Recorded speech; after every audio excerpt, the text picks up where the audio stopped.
এখন তো মিডিয়া খুললে আজীব আজীব ফতুয়া পাওয়া যায়।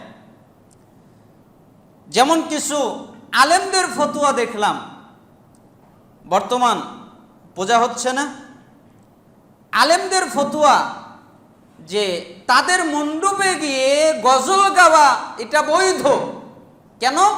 ইসলামের দাওয়াত হচ্ছে, যেখানে আল্লাহ তাআলা নিষেধ করেছেন যে তোমাদের দিন তোমার জন্যে।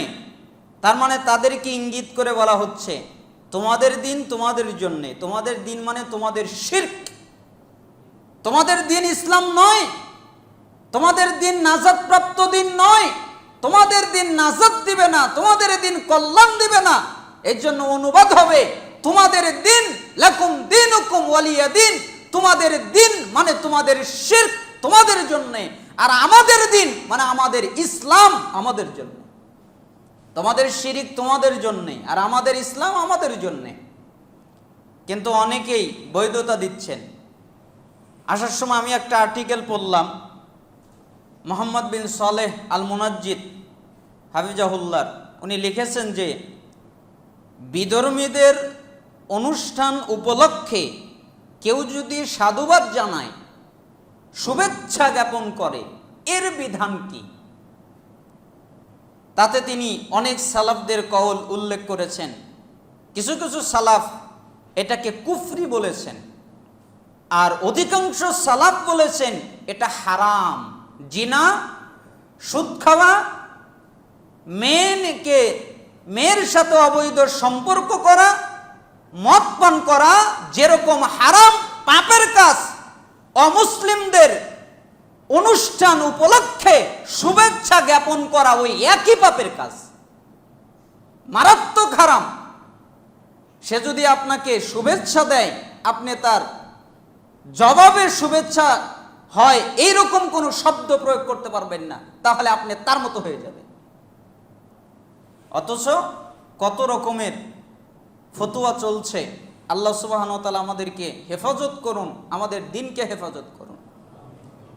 তার মানে তোমরা আল্লাহর পরিচয় পেয়েছো কিন্তু আল্লাহর হক আদায় করো না। তার মানে আল্লাহর হক হচ্ছে আল্লাহর ইবাদত করা আর তার সাথে কাউকে শরীক না করা। এবং আমরা যারা উপস্থিত আজকে জুমার খুতবা শোনার জন্য এখানে বসে আছি, আল্লাহ তাআলা আমাদেরকে কবুল করুন সাহাবীদের মতো, এবং আমাদেরকে সত্যিকারভাবে কোরআন এবং সুন্নাহ শুনে আমল করার তৌফিক আল্লাহ তাআলা আমাদেরকে দান করুন।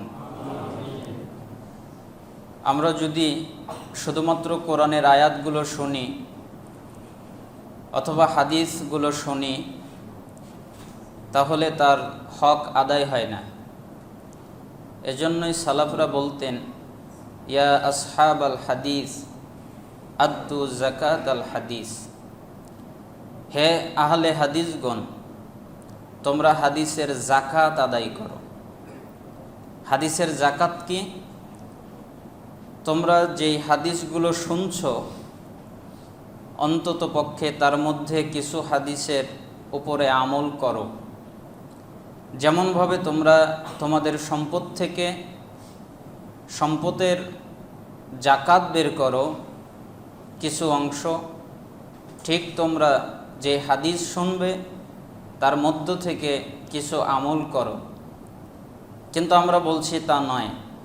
আপনি যতগুলো কোরআনের আয়াত শুনবেন, যতগুলো হাদিস শুনবেন, প্রত্যেকটি আয়াত এবং প্রত্যেকটি হাদিসের উপরে আমল করা জরুরি।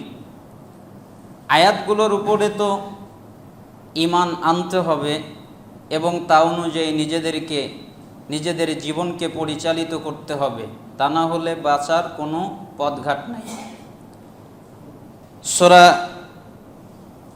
আলে ইমরান এবং সূরা নিসার মধ্যে এসেছে 115 নম্বর আয়াতে, যেখানে আল্লাহ সুবহানাহু ওয়া তাআলা মুমিনদের রাস্তার বিপরীত যেতে নিষেধ করেছেন। অর্থাৎ তোমরা মুমিনদের রাস্তার বিপরীত চলো না। এজন্য এই অংশ থেকে সালাফরা প্রমাণ নিয়েছেন যে যারা মুমিন, মুহাদ্দিস, এবং আমাদের পূর্ববর্তী সালাফ তারা যদি কোনো কথা বলেন তাহলে সেগুলো আমাদেরকে ফলো করা বা মেনে নেওয়া উত্তম হবে, কারণ তারা আমাদের পূর্ববর্তী। এজন্য আমাদের চাইতে কোরআন এবং হাদিস সম্পর্কে তারা অনেক ভালো জানেন, তাই না? এজন্য আমি কয়েকটি কওল অনুবাদ করব। অবশ্যই তা কোরআন এবং হাদিসের সামঞ্জস্যতা রেখে আপনাদের সামনে অনুবাদ করব এবং কয়েকটি হাদিস আপনাদের সামনে উল্লেখ করব আমল করার মতো, যে হাদিসগুলো আমাদের জীবনকে পরিবর্তন করে দেবে এবং আমাদেরকে সঠিক পথে চলার জন্য সহজ হয়ে যাবে। আল্লাহ তাআলা যেন আমাদেরকে বোঝার, আমল করার তৌফিক দান করেন এবং আমাকেও সঠিকভাবে ব্যাখ্যা করার, অনুবাদ করার তৌফিক আল্লাহ তাআলা যেন আমাকে দান করেন। গতবার যখন এসেছিলাম তখন আপনাদের সামনে আলোচনা করেছিলাম জিবরাইলের নসিহাত, অর্থাৎ জিবরাইল কি নসিহাত রাসূলুল্লাহ সাল্লাল্লাহু আলাইহি ওয়াসাল্লামকে করেছিলেন। একটি খুবই প্রয়োজনীয় হাদিস আমরা অনুবাদ করেছিলাম এবং আরও বিভিন্ন বিষয়ে দিক নির্দেশনা দিয়েছিলাম। সালাফদের একটি কওল বলতে চাচ্ছি, যেটি জামিয়া বায়ানিল ইলমি ওয়া ফাদলিহি এই কিতাবের মধ্যে এসেছে, 1220 নম্বর বর্ণনা। আমি এই বর্ণনাটি যখনই পড়ি তখন আমি অভিভূত হয়ে যাই যে এত সুন্দর কথা কিভাবে একজন বলতে পারেন, আর এই কথাটা আমাদের জীবনের সাথে বাস্তব মিলে যায়। আমরা যেরকম করি, আমাদের আচরণ যেরকম, আমাদের চরিত্র যেরকম, ওই কওলের মধ্যে তা ফুটে উঠেছে। আমরা যেরকম ওই রকমই কথা। ইব্রাহিম ইবনে আদহাম রাহিমাহুল্লাহ তিনি বলেন, একদিন একটা লোক আমার কাছে আসলো, এরপরে এসে আমাকে জিজ্ঞেস করলো, হে ইব্রাহিম ইবনে আদহাম, আল্লাহ বলেছেন তোমরা আমাকে ডাকো, আমি তোমাদের ডাকে সাড়া দিব। অর্থাৎ আল্লাহ তাআলাকে যদি আমরা ডাকি তাহলে আল্লাহ তাআলা আমাদের ডাকে সাড়া দিবেন, এ কথা আল্লাহ নিজে বলেছেন। কিন্তু দেখা যায় আমরা আল্লাহকে ডাকি, আল্লাহর কাছে চাই, আল্লাহ এটা আপনি আমাকে দেন, এই বিষয়টা আমার প্রয়োজন, এটা আমার জরুরি, কিন্তু আল্লাহ তাআলা আমার ডাকে সাড়া দেয় না। কারণটা কি? কেন সাড়া দেয় না? আল্লাহ নিজে বলছেন আমার কাছে চাও আর আমি দিব, আর আমরা চাই, আল্লাহ দেয় না। অথচ আল্লাহ বলছেন চাও দিব, আর চাই দেয় না। কারণটা কি? তখন তিনি বললেন, তোমরা মারাত্মকভাবে 5টা অপরাধ করেছ, যে কারণে আল্লাহ তাআলা তোমাদের ডাকে সাড়া দেয় না।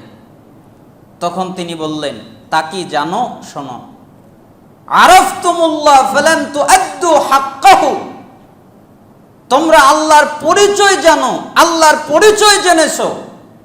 কিভাবে? আল্লাহ এক, আল্লাহ অদ্বিতীয়, আল্লাহর সাথে শরীক করা যাবে না, আল্লাহর অস্তিত্ব আছে, আল্লাহর হাত আছে, আল্লাহর পা আছে, আল্লাহ কথা বলেন, আল্লাহ শোনেন, খুশি হন, রাগান্বিত হন। তো এই আল্লাহর অস্তিত্ব আছে, আল্লাহর পরিচয় তোমরা লাভ করেছো ঠিকই, কিন্তু আল্লাহর হক আদায় করো না। আল্লাহর হক কি? আল্লাহর হক হচ্ছে আল্লাহর ইবাদত করা আর তার সাথে কাউকে শরীক না করা, এটাই আল্লাহর হক।